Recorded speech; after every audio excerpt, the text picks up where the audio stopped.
আসসালামু আলাইকুম রহমতুল্লাহ। আজকে আমরা সেন্ট্রিফিউগাল পাম্প সম্বন্ধে সেটা জানার চেষ্টা করব ইনশাআল্লাহ। এটা হচ্ছে একটি সেন্ট্রিফিউগাল পাম্পের ক্রস সেকশনাল ভিউ। এখানে আমরা কি দেখতে পাচ্ছি? এখানে আমরা একটা ইম্পেলার দেখতে পাচ্ছি। ইম্পেলার হচ্ছে একটা ফ্যানের মতো। একটা ফ্যান একদিক থেকে বাতাস সাক করে বা শোষণ করে অন্যদিকে ডেলিভার করে। ঠিক একইভাবে ইম্পেলারটি এদিক থেকে সাকশন নিচ্ছে, লিকুইডটা এদিক থেকে সাকশন নিচ্ছে এবং সাকশন নিয়ে সে এদিক থেকে এইভাবে ডিসচার্জ করতেছে। তো এই জায়গায় দুইটা পাখা, দুই ধরনের পাখা। এই যে আমরা একটা ছোট্ট সার্কেল দেখতেছি, এইখানে এক ধরনের পাখা বা ভেইন আছে, আর বাহিরের দিকে আরেক ধরনের পাখা অথবা ভেইন আছে। এইটা এই যে এইভাবে আছে, আবার এইটা এই সাইডটা এইভাবে আছে। তো ইম্পেলারটা ঘুরতেছে কিভাবে? এই যে এদিক থেকে এদিকভাবে ঘুরতেছে দেখাচ্ছে। উপর থেকে দেখলে মোটরের দিক থেকে দেখলে ক্লকওয়াইজ দেখা যাবে। তো এখানে দেখাচ্ছে যে এইভাবে ঘুরতেছে। এটা এটা হচ্ছে আমার ডিসচার্জ, এটা হচ্ছে সাকশন। এখানে সাকশনের একটা পাইপ থাকবে এরকম। আমরা যদি পাইপটা এঁকে দিই, এরকম একটা সাকশনের পাইপ থাকবে। সাকশনের পাইপটা তুলনামূলকভাবে একটু বড় এবং মোটা থাকে। এই বড় এবং মোটা দেখে আমরা বুঝতে পারি যে কোনটা সাকশন কোনটা ডিসচার্জ, এটা বোঝা যায়। ডিসচার্জের পাইপটা একটু সরু থাকে, তুলনামূলকভাবে সাকশনের চাইতে একটু সরু থাকে। তা এখানে আমার কি হচ্ছে?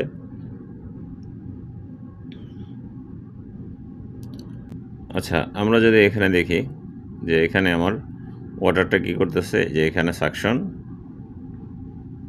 এবং এখানে ডিসচার্জ।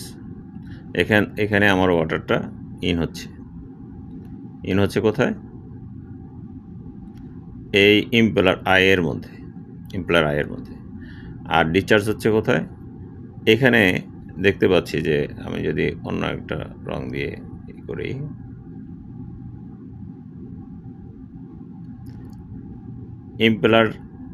পুরা ইম্পেলারটাই কিন্তু এক পাশে আছে, এখানে একটা গ্যাপ আছে এবং গ্যাপটা কিন্তু এই যে এখান থেকে এই জায়গায় আমরা বলতেছি এটা হলো কাট ওয়াটার। এখান থেকে আস্তে আস্তে বাড়তেছে, গ্যাপটা কিন্তু বাড়তেছে। তো বাড়ার কারণে কি হচ্ছে? এখানে আস্তে আস্তে প্রেশারটা কাইনেটিক এনার্জি প্রেশার এনার্জিতে পরিণত হচ্ছে। ঘূর্ণনের মাধ্যমে এটার ভিতর দিয়ে ঢুকে সে এদিক দিয়ে বের হয়ে যাচ্ছে। এটাই হচ্ছে সেন্ট্রিফিউগাল পাম্পের মূল প্রিন্সিপাল। তো এখানে কিছুটা থাকার কারণে, কিছুটা গ্যাপ থাকার কারণে আমাদের কি হচ্ছে? এখানে যদি আমি দেখাই যে এখানে আমাদের কিন্তু কিছুটা গ্যাপ থাকে। এই কারণে সেন্ট্রিফিউগাল পাম্পের যদি ডিসচার্জ ভালভ বন্ধ করে দেওয়া হয়, তখন সেন্ট্রিফিউগাল পাম্প এই সাকশন এবং ডিসচার্জ শর্ট সার্কিট হয়ে যায়। এখান থেকে পানিটা ঘুরে আবার এখানেই চলে আসে। সো সেন্ট্রিফিউগাল পাম্পের ডেলিভারিতে কোনো দরকার হয় না, কোনো রিলিফ ভালভের দরকার হয় না সাধারণত। বড় পাম্পে হয়তো বা অনেক সময় সেফটির কারণে দেওয়া হয়, কিন্তু নর্মালি দেওয়া হয় না। এবং সেন্ট্রিফিউগাল পাম্প চালু করার সময়, স্টার্টিংয়ের সময়, এটা হচ্ছে মানে থিওরিটিক্যাল নিয়ম হচ্ছে এই আমাদের ডেলিভারি ভালভ ফুললি শার্ট করে আমি সেন্ট্রিফিউগাল পাম্প চালাবো। কেননা যতটুকু পরিমাণ আমার বেশি ডেলিভারি হবে তত বেশি কারেন্ট নেবে।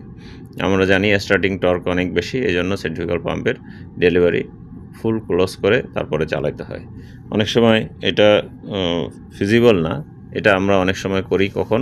যখন পাম্প সাকশন ধরতেছে না, পাম্প সাকশন নিচ্ছে না, তখন আমরা কি করি? এই সাকশন যাতে পজিটিভলি নেয় সেটার জন্য আমরা সেন্ট্রিফিউগাল পাম্পের ডেলিভারি শার্ট করে আমরা প্রাইমিং করি। আচ্ছা, তো এখানে আবার সে তার এটার মধ্যে যদি ভলিউড কেসিংয়ের মধ্যে যদি সম্পূর্ণ এয়ার থাকে, শুধু এয়ার থাকে, কিন্তু সাকশনে আপনি খুলে দিয়েছেন, তো এখানে কিন্তু এয়ার ট্রাপ হয়ে থাকবে।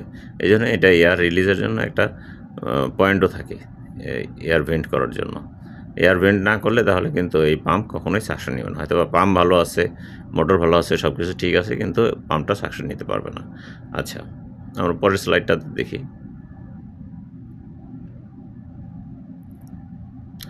এটা হচ্ছে আমাদের মোটরের নিচের পার্ট।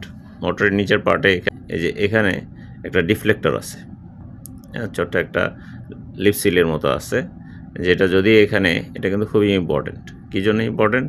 কোনো কারণে যদি আমার মেকানিক্যাল সিল লিক করে এবং এখান থেকে যদি পানি বের হয়, সি ওয়াটার বের হতে থাকে, সেই সি ওয়াটারটা কিন্তু আমার এই লিপ সিলটা না থাকলে ভিতরে চলে যাবে, মোটরের ভিতরে চলে যাবে এবং মোটরকে ড্যামেজ করবে, শর্ট সার্কিট হতে পারে, মোটর বার্ন হয়ে যেতে পারে, হ্যাঁ, ফরওয়ার্ড বা লো ইনসুলেশন হতে পারে, বিভিন্ন ধরনের জটিলতা হতে পারে। তো এইটা আছে কিনা এটা আমরা খেয়াল করব। এই যে এই আইটেমটা কি আছে কিনা এটা আমরা খেয়াল করব। আচ্ছা, এরপরে আসি সেন্ট্রিফিউগাল পাম্পের ক্ষেত্রে। আমরা যদি দেখি সেন্ট্রিফিউগাল পাম্পের, যখন আমরা এই শ্যাফট বসিয়ে দিলাম, ইম্পেলার সহ শ্যাফট সহ বসিয়ে দিলাম, মেকানিক্যাল সিল সহ, মেকানিক্যাল সিলটা কি আসলে ঠিক আছে কিনা মোটর লাগানোর পূর্বে আমাদের এটা চেক করতে হবে। মোটর লাগানোর পূর্বে, কারণ মোটর আবার লাগাইলাম, কখনো কখনো দেখা যায় যে মোটর অনেক ভারী হয়, সেই মোটরটাকে আনা বসানো অনেক টাফ, ডিফিকাল্ট ব্যাপার হয়, এবং বসানোর পরে দেখা গেল যে মেকানিক্যাল সিল লিক করতেছে, মেকানিক্যাল সিল অ্যাডজাস্ট করার দরকার আছে, তখন সেই ক্ষেত্রে বিষয়টা অনেক হ্যাসেলের কারণ হয়ে দাঁড়ায়।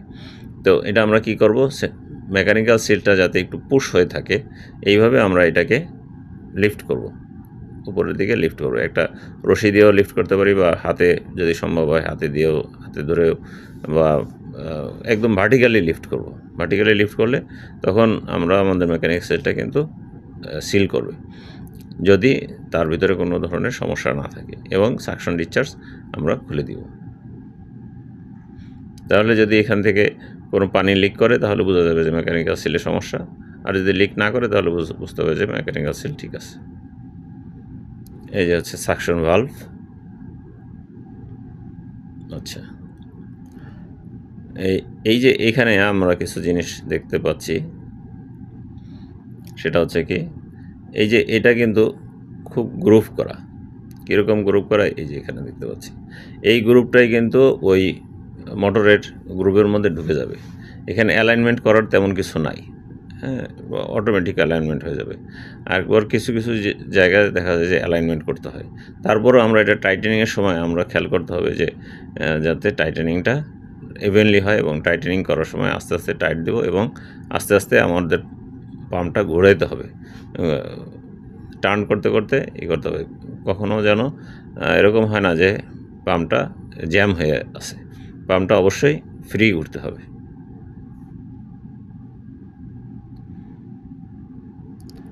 পাম্প বসানোর আগে পাম্পের যে স্থান সেখানটা দেখে নিতে হবে। এই যে এখানে আমরা যদি দেখি, এই যে এটা হচ্ছে একটা ইম্পেলারের এটা হচ্ছে ইম্পেলার আই, এটা হচ্ছে ইম্পেলার আই, এদিক দিয়ে পানি ঢুকবে। আর এটা হচ্ছে ইম্পেলার ভেইন, হ্যাঁ, এটা হচ্ছে ইম্পেলার ভেইন, এদিক দিয়ে পানি বের হয়ে যাবে।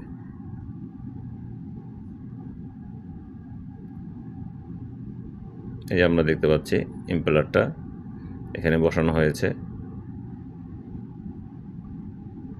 যে শ্যাফট, এই শ্যাফটের মধ্যে মেকানিক্যাল সিলটা থাকে। মেকানিক্যাল সিলটা কীভাবে থাকে, এখানে থাকবে হলো মেকানিক্যাল সিলটা। মেকানিক্যাল সিলটা খোলার পূর্বে আমাদের এখানে একটা মার্ক দিয়ে রাখতে হবে, অথবা হাইট, এখান থেকে হাইট কতটুকু সেটা কিন্তু নির্ধারণ করে নিতে হবে, মেপে নিতে হবে।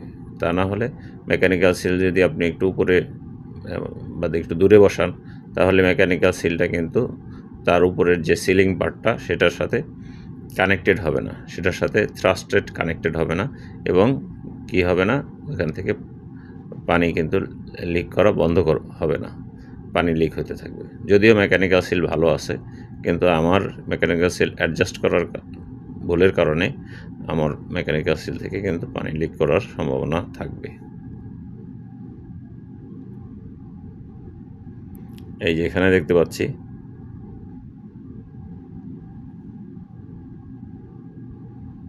এই যে মেকানিক্যাল সিলটা, এটা কিন্তু উল্টাভাবে দেখানো হচ্ছে, মানে এটা বসবে হচ্ছে এইভাবে বসবে।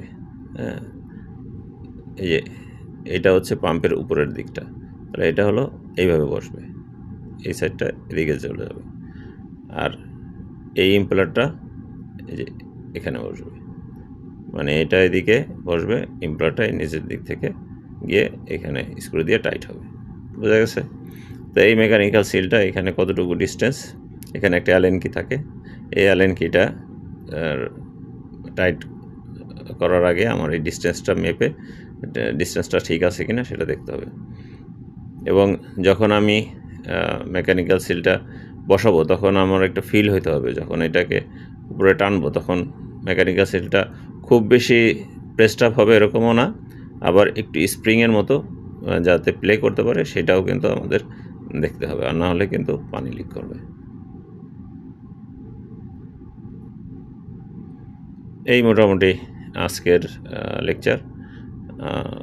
আশা করি বোঝা গেছে যে আমরা কি বিষয় নিয়ে কিছু কিছু প্রবলেম ফাইন্ড আউট এবং কিছু কিছু আমাদের ওয়ার্কিং বিষয়গুলি আলাপ করলাম। যারা দেখছেন জাযাকাল্লাহু খায়ের।